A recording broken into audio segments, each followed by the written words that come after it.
আসসালামু আলাইকুম বন্ধুরা, আশা করি আপনারা সবাই ভালো আছেন। আপনাদেরকে ফ্রিজ সম্বন্ধে আমি একটা কথা বলতে চাই।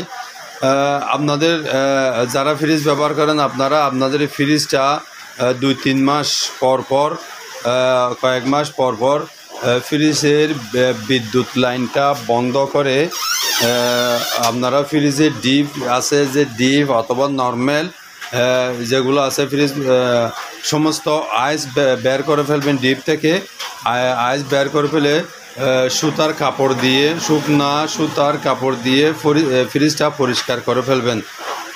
সব আইস পরিষ্কার করে কাপড় দিয়ে মুছে ফেলবেন।